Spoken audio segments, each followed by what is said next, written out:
سلام، ان شاء الله تكونوا لاباس بخير. اليوم رجعت معكم في وصفة جديدة اللي هي وصفة الخبز التركي اللي عامل حالة في مواقع التواصل.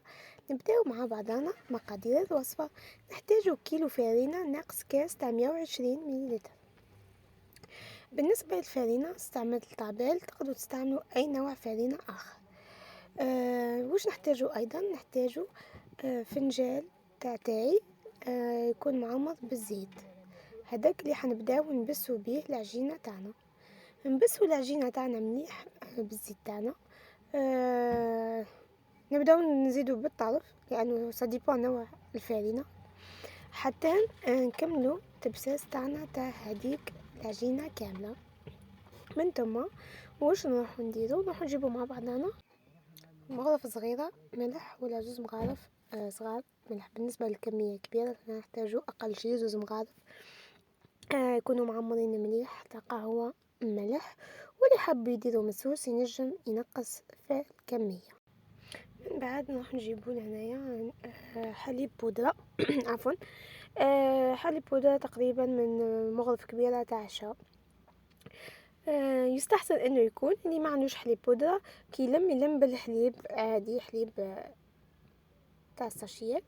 من ثم نضيفو نصف كيس من الخميره الكيميائيه اللي خاصه بالحلويات.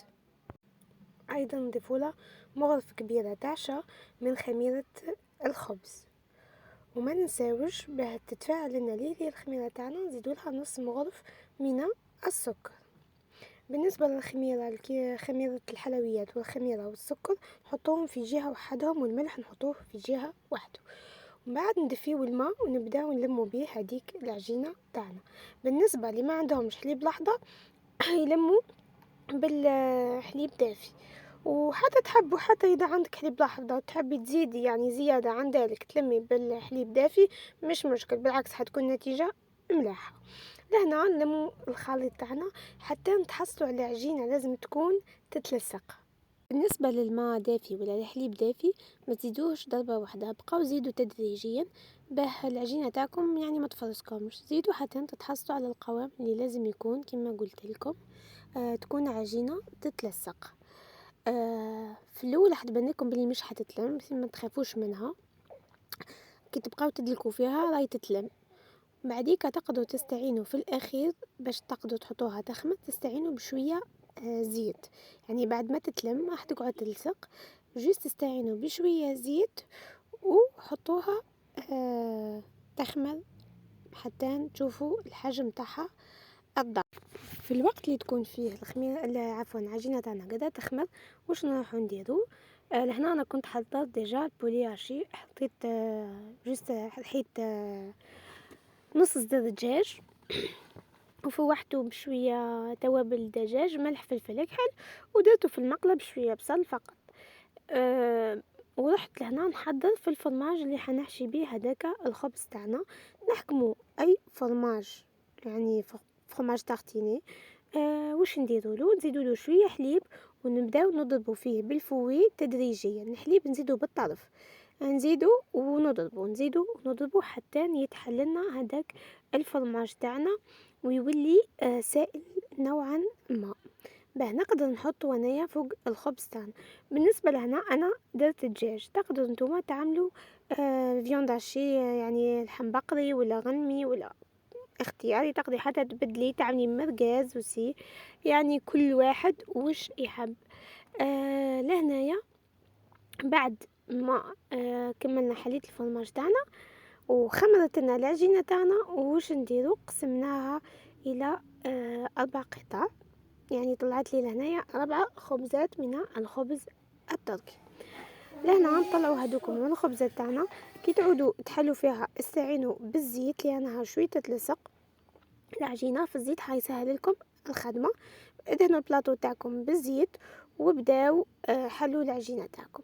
بعد ما حلينا العجينه تاعنا ما تكونش رقيقه ياسر، تكون متوسطه برك باسكو هذوك تزيد تخمر وسي، بصح الفو با تكون رقيقه وسي خلاص. لهنايا شوفوا الطريقه كيفاه نعملوا هذوكم الحفظ هذوكم جست بصوابعنا برك باه نحطوا فيهم خليط الجبن واللحم. قبل ما نحطو خليط الجبن واللحم نديو صفر بيضاء نخلطوه مليح وندهنو به الاماكن هذيك اللي مشها محفوره في الخبز.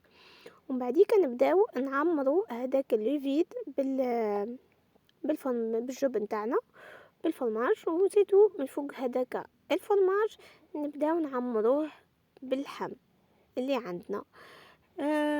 نكملو الكميه تاعنا كامله. بالنسبه للكميه هذه كملت لي 4 خبزات وفضلت. اللي حاب يضاعف الكميه يضاعف، اللي حاب يعمل اقل يعمل، المهم الكميه اللي عطيتها لكم راهي تعمل 4 خبزات. لهنايا نكملو نحشيوهم كل بالفيوند عشي مليح، وبعد ما نكملو نحطو اللحم تاعنا نروحو نستعملو المنسمات اللي عندنا. انا لهنا كانوا عندي شويه زريعه بزباز، كانت عندي سينوج، كان عندي ججلانيه عفوا. نروحو نحطوهم في الاماكن هذيك الفارغه، نحطو المنسمات تاعنا تدريجيا، ونخليو الخبز تاعنا طبعا يخمر مليح قبل ما نحطوه في الكوشه. لازم قبل ما تحطوه في الفرن خليوه اقل شيء حتى 20 دقيقه. كي يختمر 20 دقيقه لتما حطوه في الفرن يطيب. طيبوه من تحت، وبعد ما يطيب لنا الخبز تاعنا من تحت نزيدو نشعلو عليه من الفوق يحمر شويه، وشوفوا لي النتيجه كيفاه كان الخبز التركي تاعنا اللي عامل حاله في مواقع التواصل الاجتماعي. جاء خفيف وبنين وفريمون عجبهم في الدار وقالوا لي زيدي اعمليهونا. ان شاء الله كون فتكم بهذه الوصفه، وملتقانا في وصفه جديده ان شاء الله.